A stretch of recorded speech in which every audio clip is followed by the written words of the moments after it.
συνέδριο για την μουσική αρχαία, μουσιολογική, μουσατική και νεότερη παραδοσιακή. Η τελευταία ομιλία ήταν ένα τριήμερο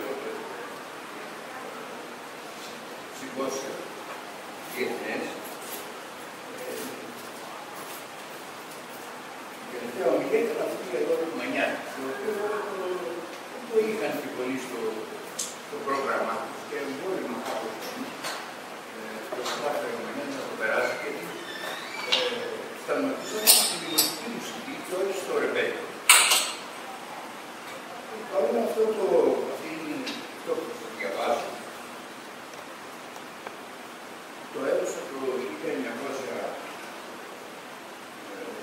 1987 στον ποιητή του Δήμου Χριστιανόπουλου. Ο Χριστιανόπουλος είχε ετοιμάσει κάποια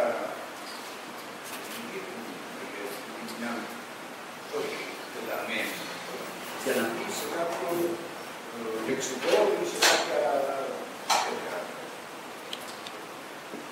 δεκορεπέδη. Θα σας διαβάσω το γράμμα που μου έστειλε σε απάντηση. Γιατί τότε δεν μαθούσα, δεν ήταν μέχρι και τα πράγματα. Και μου λέει, μου γράφει ο Χριστιανόπουλος. Η έκπληξη μου ήταν πολύ μεγάλη, γιατί βρέθηκα ξαφνικά μπροστά σε μια περίπτωση όχι μόνο ζωντανή και παρακλωμένη, αλλά και θεωρητικά θεμελιωμένη. Η σχέση που ο Μανιάτης ανακαλύπτει ανάμεσα στους προκλασικούς λυρικούς και το ρεμπέτικο, καθώς και οι κύριοι παραλληλισμοί που επιχειρεί, είναι πρωτότυποι και ουσιαστικοί. Πολλές από τις διάσπαρτες παρατηρήσεις του είναι πολύ εύστοχες και με βάθος. Οι Έλληνες άρχισαν από την αρχή πολλές φορές, εισαγωγικά τώρα. Όταν οι άνθρωποι σέβονται τις παραδόσεις, έχουν σπουδαία παράδοση. Όταν η παράδοση σέβεται τους ανθρώπους, έχουν σπουδαίους ανθρώπους. Οι ρεμπέτες δεν μιλούν για ήρωες, αλλά είναι ήρωες λύρικοι. Όπως η αρχαίοι λυρικοί εξαφάνισαν το λαϊκό τραγούδι, έτσι το επιμεδρέησαν και οι ρεμπέτες. Οι ρεμπέτες είναι άνθρωποι επιτυχημένοι στον τομέα της κατάπτωσης. Αυτά και πολλά άλλα μου έκανε μεγάλη εντύπωση. Φοβούμαι όμως ότι ο Μανιάτης ανεβάζει το ρεμπέτικο στη θέση μιας θρησκείας ή έστω ενός κριτηρίου με το οποίο βγαίνουν σκάρτα όλα τα άλλα. Αυτό νομίζω ότι είναι υπερβολή και μάλιστα όχι υπερβολή ενός νεοφώτιστου ή ενθουσιώδους οπαδού, αλλά ενός ιεροφάτη. Γι' αυτό και ο Μανιάτης αργάει γρήγορα σε αδίέξοδο. Αυτό τώρα είναι από ένα εκτενές γράμμα. Το συγκρότημα του Ευρετηρίου μου έκανε πολύ καλή εντύπωση. Ο Μανιάτης με τον ενθουσιασμό του κατάφερε να ενσηκώσει αυτά τα παιδιά και να δώσει ένα έργο που ανεξάρτητα από τις όποιες επιφυλάξεις αξίζει να εκπληκτεί και ηθικά και αισθητικά. 9/7/1980.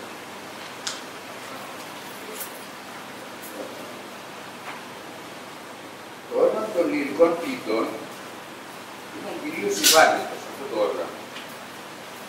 Λυρικοί ονομάστηκαν από τη λύρα.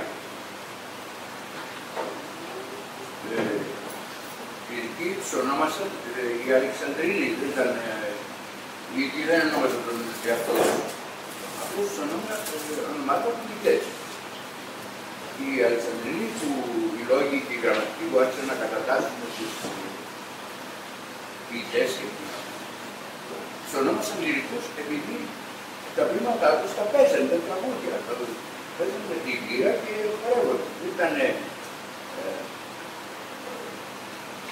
στίχοι, δηλαδή για την ανάγνωση, αλλά ήταν τα χορό και ακρόαση. Αυτό είναι η παμπουρία. Έχουμε ένα τέτοιο όργανο, ένα ανάγλυφο από την Ποινία σε μάρμαρο, που είναι στο Εθνικό Αρχαιολογικό Μουσείο. Είναι μια μούσα που το κρατάει. Δεν έχουμε πολλές αποκονήσεις, είναι κάτι τερακότας και ό,τι να κάνουμε. Φαίνεται ότι ήταν περιθωριακό και στην εποχή του, όπως και στη ΣΥΠΑ. Θα σας διαβάσω το κείμενο αυτό. Το ρεμπέτικο και οι αρχαίοι Έλληνες λυρικοί ποιητές. Προήμη. Παρατηρήσαμε σημαντικό αριθμό ομοιοτήτων ανάμεσα στο ρεμπέτικο και την αρχαία ελληνική λυρική ποίηση. Θεωρήσαμε σκόπιμο να εκθέσουμε σε δημόσια χρήση τις παρατηρήσεις μας, παρόλο που η στριπτική τιμή να γινόμαστε λάι από ελληνικό έδαφος μας εκθέτει σε μεγάλη τρέμουλα, και αν που πατούσαμε λιγάκι στα πόδια μας, μόνο αμφιβάλλω αν θα μας υποκραστούσαν. Δεν απέσβεται το λάρον είδωρ για να ομιλούμε εμείς. Για καλό και για κακό, λοιπόν, θα αναπτύξουμε φωνή εκ μέρους και άλλων ανθρώπων, των μελών του Ευρετηρίου, που από μερικά χρόνια ασκούνται στον ελληνισμό κατά το δυνατόν δια της μουσικής και της ορκήσεως πρωτίστως, βασιζόμενη στη θεωρία του γάμου. Μέρος της συντροφιάς αυτής αποτελεί η λαϊκή ορχήστρα του θεατρικού τμήματος του Πανεπιστημίου Αθηνών, που δημιουργήσαμε, η μάρκια της οποίας, αν είναι δυνατόν, θα κάνει να ηχήσουν εδώ μπροστά μας τα αρχαία όργανα που έχουμε αξιωθεί και με τα οποία ασκούμε τα μουσικοχορευτικά μας καθήκοντα. Τα όργανα έχουν κατασκευαστεί στους κόλπους μας. Και εμένα εξεπίησε τεχνίτης μας ο Καδαής και εξέχων άνθρωπος του Ευρετηρίου, που παρόν εδώ χωρίζουν. Το Ευρετηρίο δημιούργησε μέχρι στιγμής 100 ρεμπέτικα που δεν υπήρχαν και διέψευσε την επίσημη και ακατανόητη άποψη της χώρας ότι το ρεμπέτικο έχει πεθάνει. Αν σταματούσε το ρεμπέτικο, θα σταματούσε την καρδιά μου. Το Ευρετήριο υποστήριξε ανέκαθεν ότι επήγει ή να δημιουργήσουμε ή να πεθάνουμε. Παρόλο που διαδραμάτισε ρόλο στη διάθεση των ρεμπέτικων κομπανιών, το ίδιο διεκδίκησε ύπαρξη αποκλειστικά στη δημιουργία και δεν είναι στην εκτέλεση τραγουδιών άλλης γενιάς. Καθώς τις βασικές προθέσεις του είναι να δημιουργήσει προφορική παράδοση εκ νέου, απαξιεί να δισκογραφήσει επί 13 χρόνια τώρα. Ας μας επιτραπεί τέλος η σύντομη παρουσία μας εδώ να θεωρείται αφιερωμένη στον Αύγουστο Μεσίνιο, έναν αγρότη που πριν λίγους μήνες στην Καλαμάτα, την πρώτη ελληνική πόλη του απελευθερώθηκε, προσπάθησε να ορκιστεί ως μάρτυρ στο δικαστήριο στην ελληνική του πίστη. Δεν του δόθηκε η χάρη, παρότι θα του επιτρέπονταν να ορκιστεί στην πίστη του, είτε ήταν Μωαμεθανός, είτε ήταν Εβραίος, είτε οτιδήποτε άλλο ήθελε. Ας θεωρείται ακόμη ότι αυτά τα λόγια που ασφαλώς προτάχουν αδέξια, χωρίς να είναι και αριστερά, προφέρονται αντισιωτικά. Τραγούδια της καρδιάς. Ενώ οι κλασικοί φιλόλογοι συμφωνούν ότι η αρχαία ελληνική λυρική ποίηση είναι η κυρίως ποίηση του θυμού, ο ρεμπέτικο Ηλίας Πετρόπουλος διαπιστώνει ότι τα ρεμπέτικα τραγούδια είναι τραγούδια της καρδιάς. Δεν αγαπώ κανέναν, λέει ένα από τα εγκάρδια τραγούδια της Άννης 1954. Και ομολογουμένως, χωρίς καρδιά δεν φτάνουν σε διατύπωση τα ασύγχρονα. Είναι ευτυχής ο άνθρωπος που αγάπη δεν γνωρίζει, εξηγεί ένα άλλο ρεμπέτικο και διευκρινίζει τους λόγους. Δεν έχει χίλιους δυο καημούς, δεν τον εδραίνει ο πόνος και αν είναι πλούσιος ή φτωχός, αυτός το ξέρει μόνο. Είναι αλήθεια ότι δεν γράφουμε τραγούδια διότι αγαπάμε. Η Σαπφό το μαρτυρεί πρώτη από όλους όταν τραγουδάει. Και μη ζητάς τραγούδι να ταιριάξω, γιατί στο στόμα μου κρατάει Χριστό, ο πόθος, ο άτιμος στον κόσμο μας και η Αφροδίτη που γυράει τις καρδιές. Αυτούς που αγαπητούνται το ρεμπέτικο, πού τους εκτιμάει ανεπιφύλακτα. Μια πρόσφατη επίδοση του Ήλους περιγράφει την κατάρριξη του ευτυχού ζευγαρώματος των πράγματων. Αρκετά αδιαφέροντα. Δίπλωτα πάνε στην εκκλησιά, δίπλωτα προσκυνά. Και όσο να στεφανωθούν, τετράποδα γυρνάνε. Δεν γράφουμε τραγούδια διότι αγαπάμε, αλλά διότι έχουμε αγαπήσει. Το πάθος συνδυάζεται με την απόσταση. Όποιος δεν έχασε όνειρο, ποτέ δεν θα ξυπνήσει. Το φως περνάει αν μια ψυχή, το πάει για να ραΐσει. Ευρετήριο 1984. Όσοι έχουν αγαπήσει είναι αυτοί που κάψανε την καρδιά τους για να την αποκτήσουν. Υπάρχει κι άλλο είδους ανθρώπου, τον ίδιο το ρεμπέτικο, και απαντάται ακόμα όπου υπάρχουν μάχες. Οι μάχες έχουν καρδιά και για μια αγάπη που λένε, λέει ο Μητσάκης, σε ανάποδο ρεμπέτικο 1965, ενώ το χασάπιτο του Χάρμα καταθέτει. Κανείς δεν έχει την ψυχή και την καρδιά του Μάγκα. 1947. Έφτανα στην ψυχή καρδιά, βεβαιώνει ένα άλμα Ευρετηρίου 1970, και ο Μάρκος Βαρβακάρης 36, μια φούταση, μια φλόγα έχω μέσα στην καρδιά. Ομολογεί και ακόμη, κάθε βραδάκι μια φωτιά στο σφίτερ μου φουντώνει. Ενώ κατά τον ίδιο, στο κλασικό του και οι Κωσαβάκηδες που ζουν στο κουρπέτι, και αυτοί μες στην καρδούλα τους έχουν μεγάλο τέλος. Το κλασικότερο παραπέμπει στο Τιτσάνι. Συνεχιασμένη Κυριακή μοιάζει με την καρδιά μου, 1948. Και ο κατά πολύ αρμόδιος Αντιχρίστος μας δίνει τον εξής μονόλογο. Ποια λύπη σε βαραίνει βαριά και αφόρητη, καρδιά παραγωνιάρα και απαρηγόρητη. Όσο βαριά είναι τα σίδερα είναι η καρδιά μου σήμερα, λέει ο Μητσάκης το 47. Στο Τσαουνάκου, η στίκη είναι του Ντούμα, ολοκληρώνει. Στα λαγματιά, στάζει η καρδιά μου αίμα. Το ρεμπέτικο σφίζει από καρδιά και από φερμάκι. Ξεπίλησαν τα σπλάτα, μάλλον λέει ένα ρεμπέτικο, ακριβώς από το πολύ φερμάκι. Η αρχαία καρδιά συγκρίσεις. Ο πρώτος που απέκτησε την καρδιά του, που τη θυμήθηκε πως υπάρχει, σε ένα σκόταρσε σε αυτή και τις τραγούδισε της ίδιας, είναι βέβαια ο Αρχίλογος, τα μέσα του έργου είναι όλα από του. Όταν τόσο απερίφραστα και ας το παραδεχτούμε σπαρακτικά, αλλά με τροφικό για όλη την ποίηση τρόπο, της απευθύνεται και της λέει. Ψυχή, ψυχή μου που δένεσαι στα στενά και πτυχέσαι. Στυλώσου. Σε αυτό πάλι, στο τέλος του ίδιου αιώνα, ο Δήμος, τι περισσότερο ζητάει να γίνει τρελή ψυχή. Και πάλι ίδια. Σκίζει την καρδιά μου μέσα στα σπίτια μου. Και ακόμη, ψυχούλα μου, άλλο μη μιλάς. Το στρατηγό του βέβαια ο Αρχίλογος τον θέλει να είναι καρδίης πλέον. Και ας είναι και μικρός όμως και ας είναι και στραβοκάνης. Κάτι οξύτατα αδειομητικό, αλλά είναι η πρώτη καρδιά του κόσμου. Ο ποιητής λέει αυτό παρατηρούμε. Αξιορύπητος είμαι εμπληγμένος στον πόθο, άψυχος με τα κόκκαλά του να τα δεπερνάει πλειομενή. Και πάντα ο Αρχίλογος.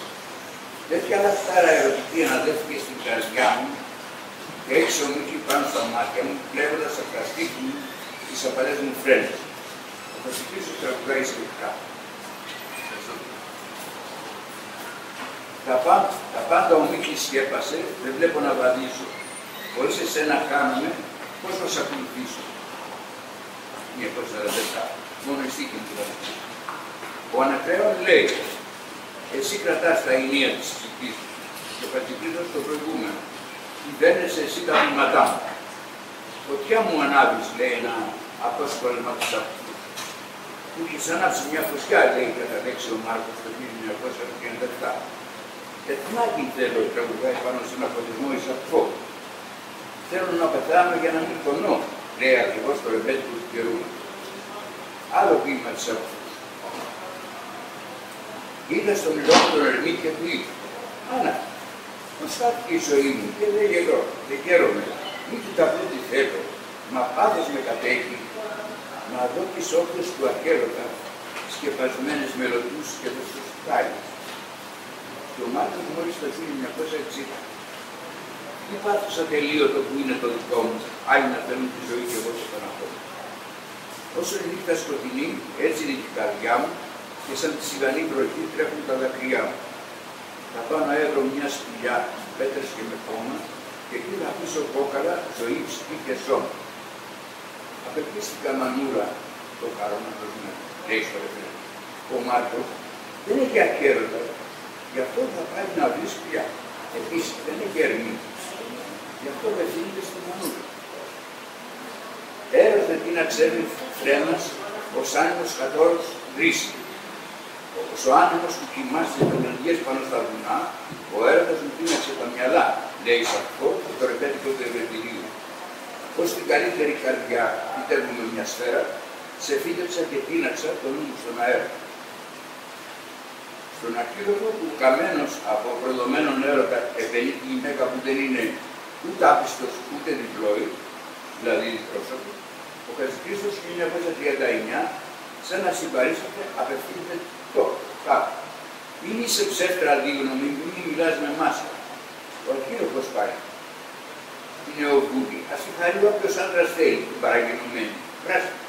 Το άνθρωπος της Σπαρτανιάς της πάει, ματήθηκε. Και η πρώτη χάρη την έσκεπε. Μα από παλιά, εσένα πολύ σε ήθελα, γιατί είσαι πιστή και δεν είσαι διπλός. Και ο Μάρκος τραγουδάει.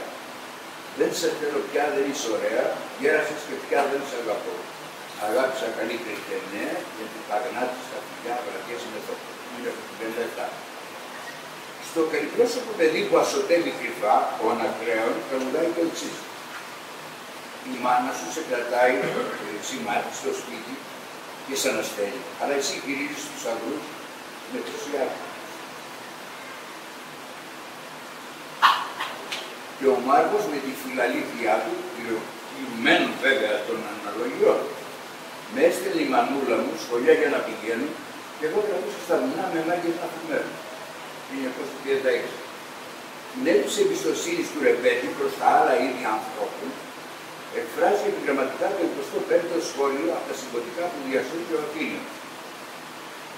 Κάτω από κάθε πέτρα παραμονεύει ένας σκόπιος.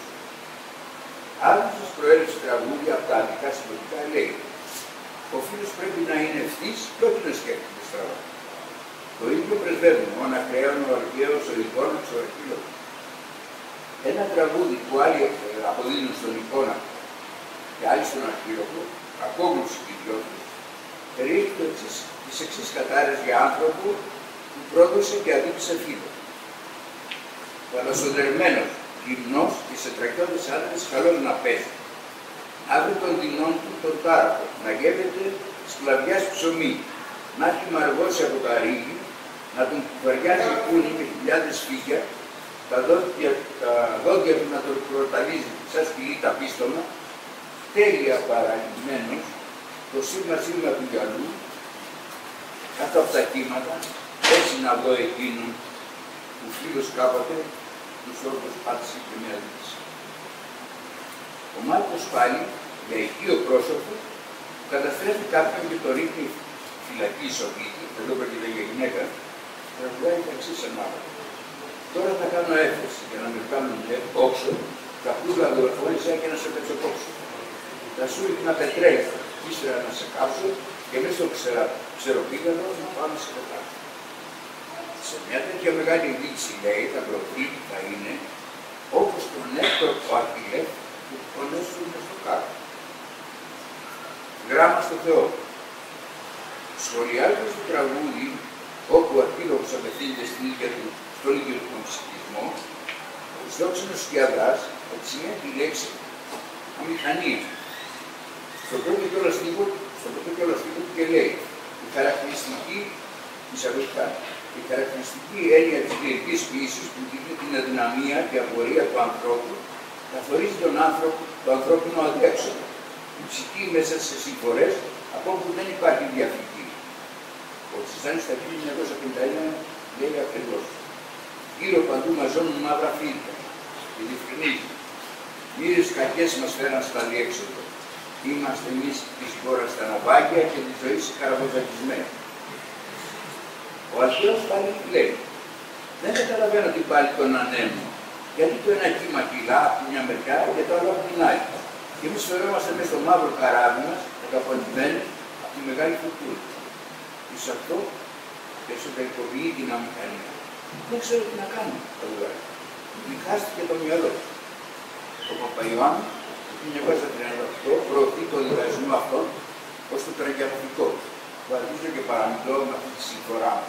Χωρίσαμε και έχω βρει, ο δόλης τη χαρά μου. Το πατακού παρόν γουστάρω, έτσι μου γουστάρει, έτσι μ' αρέσει, του Ρεπέτη, το έχει πρωτοεκφράσει σε αυτό. Μερικοί λένε πως το σπουδαιότερο πράγμα πάνω στη μαύρη γη είναι ένας στρατός από καβαλάριδες και άλλοι ένας στρατός από πεζούς.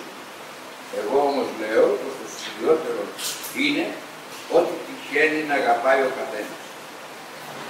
Στον αρχείο που έχουμε, ούμοι του γίγεου του Πολυφρύσου μέλη και επαναλαμβάνουν και άλλοι λυρικοί ποιητές, ενώ η τοποθέτηση αυτή είναι τρέχουσα και στο ρεπέτη. Παράδειγμα, το καταλέξει όμοιο του Μανώλη Πιώτου. Το χρήμα δεν το λογαριάζει. Είναι κοσμητικό. Το ίδιο συμβαίνει και με την αντίθετη τοποθέτηση. Π.χ. στον Αντιέο, επανειλημμένα και στον Ακραίοντα που τραγουδάει, αποδείχθηκε πως τίποτε άλλο δεν αξίζει όσο το χρυσάφι. Ενώ το Πασίνο του Περιστέρη λέει: στον κόσμο το σημερινό, αυτό το ξέρουν όλοι. Η δύναμη στον άνθρωπο είναι το πορτοφόλι. 1938. Ο Αρχαίος αναφέρει και τον Αριστόδημο της Σπάρτης που είπε: το χρήμα κάνει τον άνθρωπο. Το προηγούμενο ρεπέτικο αποφαίνεται ακριβώς. Σαν πορτοφόλι, μάθουν πως έχεις μέσα στη τσέπη, σου λένε πως είσαι τσέπη αλλημάτου, πως είσαι καθώς πρέπει. Και ο Μάρκο. Τσέπη είναι γεμάτη νάσερ και κανένα μη φοβάσαι. 1946. Στη θάλασσα Αμέρικες, λέει μια γυναίκα του Ανακρέοντα, απευθυνόμενη στη μάνα που την γέννησε. Ο Τσιζάνης στα 1952 τραγουδάει σχετικά. Μάνα, γιατί με γέννησες και με έκανες γυναίκα? Δεν πρέπει να βγει τον Αμανούλα του καημένου. Ο Βάμπης Μπακάλης το 1950 τραγουδάει, αλλά η στίχη του έργου. Γράμματα στείλω στο Θεό με λόγια πικραμένα, να του μιλήσω να σκεφτεί λιγάκι και για μένα. Να του μιλήσω όμορφα, dobra, παλικάρις. Όταν μοιράζει τον παρά, τον μοιράζει ίσα. Το ίδιο φτάσει ο Ιππώνας και για περισσότερο συγκεκριμένους. Και για λόγους περισσότερο συγκεκριμένους. Ερμή, για της μαμής, φιλαράκο, σε παρακαλώ, κρυώνα φόρετα. Δώσ' με λοιπόν ακτά φορεσάκια παντοφόρη, σαντάλια και προβιές ποδήματα, 60 χρυσά υποσόφραγα, να τα πω για ουρανάκια. Εμένα ο πλούτος δεν ήρθε σπίτι μου. Πόση στραβωμάρα έχει, να μου φωνάξει. Λοιπόν αυτά. Πάλι του λόγου σου μυαλό 3.000 και πάλι του λέω. Ξεκούτια μου. Κι άλλο μου γράφει πάλι στον λέω. Σκυλοπνίκη Ερμή, εσύ που αγαπάς τους κλέφτες, έλα δώσε ένα χεράκι. Ο αρχαιός λέει, τον κόσμο όποιος έκατσε να λογαριάσει, αυτός δεν ευχαριστήθηκε αυτό που λαχταράει ψυχή. Και τα ράκη του ευεκρινεί. Τον Χριστιανό το θέλει το λαός παιδί, λέει ο δράκος. Και το ράκος λέει στο πουλίνι. Το λαό ποιος τον θέλει? Ο αρχαίος και πάλι λέει, του βάκτου τους μελλοντικούς σκοπούς του διθυνάπου ξέρω να κλείσω όταν το κρασί το νου μου κεραυνώσει. Και ο Μάρκος, κινουμένος βέβαια και εδώ των αναλογιών, όπως και παντού άλλωστε, εγώ δεν είμαι ποιητής τραγούδια να ταιριάζω, μόνο που τα φέρνω αργυρές και να τα αποσκευάζω.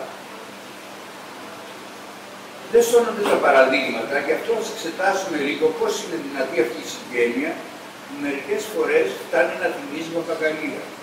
Και πρώτα, πώς τυποποιούνται κάποιες κάπως ιδιομοιότητες.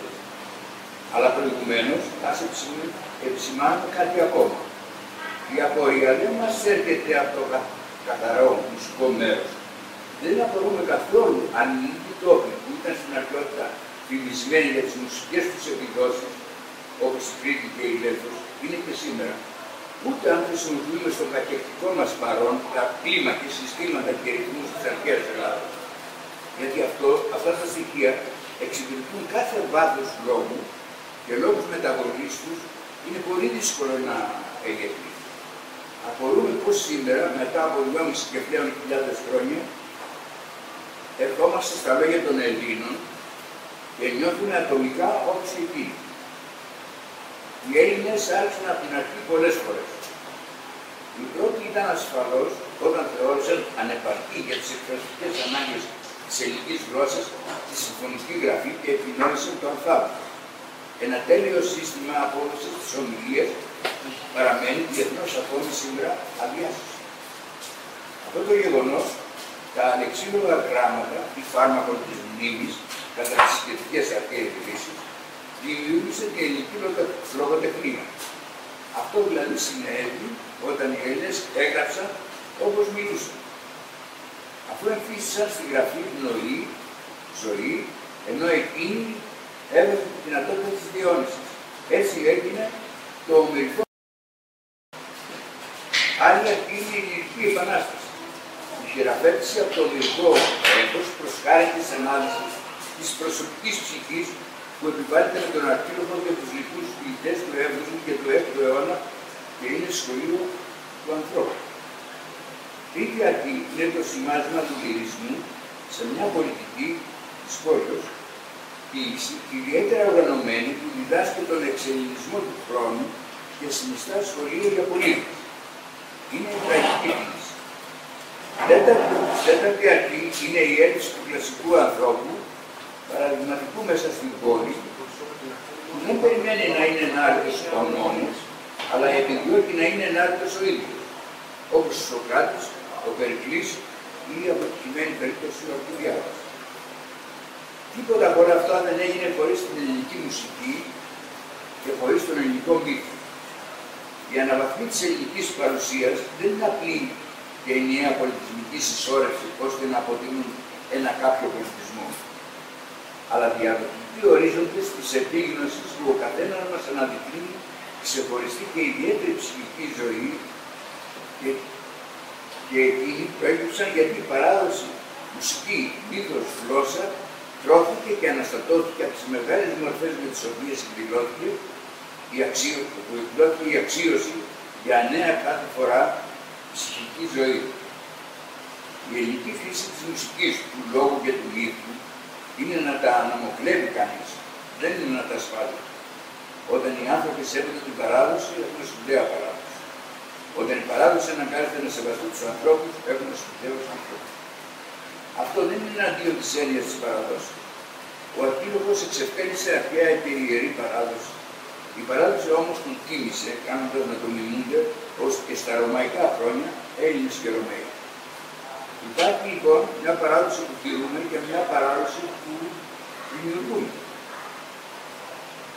Μία που μας παραδίδεται και μία που την παραδίδουν. Δηλαδή μπορούν να αποφασίζουν ποια από τις δύο προτιμούν ανάλογα με το αν είναι σταθερότερο. Και το ρεπέτητο άλλο. Παραλληλισμοί. Εξετάζουμε το φαινόμενο της έλλειψης της λυρικής ποιήσης και του νεοελληνικού αντίστοιχου, την έλλειψη του ρεπέτητου. Όπως πολλοί από τους κορυφαίους των λυρικών, ιδιαίτερα ο Αρκύλοχος και ο Ιφώνας, επινόησαν και οπωσδήποτε υιοθέτησαν από τη λαϊκή παράδοση μέτρα ανώμια, ασυνάρτητα και κουτσά, που ασφαλώς μας φέρνουν σε ορισμένους χωρούς του Αιγαίου, Πανελληνίου σήμερα, έτσι και οι ρεπέτες προτίμησαν τους επιζώντες πολύπλοκους αυτούς τους ρυθμούς που εκφράζουν και αναδεικνύουν την ατομικότητα και μάλιστα στην περίπτωση των 10 ετών του Ζεμπέκικου τη μοναδικότητα του κάθε ορκιστή, ακόμα και του κάθε ακροατή. Όπως είναι εύλογο σε οποιονδήποτε ασκήθηκε ποτέ στην εκπουσίνη και σώμα με σώμα αναμέτρηση, από τον έρωτα ως τη συμβαστία, η εθνικιαστική εκείνη ρυθμή πρέπει να προέκυψαν στην αρχαιότητα από την οπλομαχία. Οι Έλληνες συνέδειαν τον πόλεμο με την ορκίστρα και ο Αθήναιος μαρτυρεί ότι οι καλύτεροι στη μάχη είναι καλύτεροι στους χορούς. Να όμως, και σήμερα, ο Ζεμπέκικος παρελήφθη αναλυτικά από τους προμάχους Ζεμπέκικους. Όπως ο λυρικός, έτσι και ο ρεπέτης δεν μιλούν για ήρωες, αλλά είναι ήρωες οι ίδιοι. Το ρεπέτικο έχει σε αντίθεση με την εξαρτησία και στην πραγματικότητα θέλει να πει ότι το μόνο υπαρκτό 21 είναι το ρεπέτικο. Εκτίμους συμπληρώνουν το πρόγραμμα.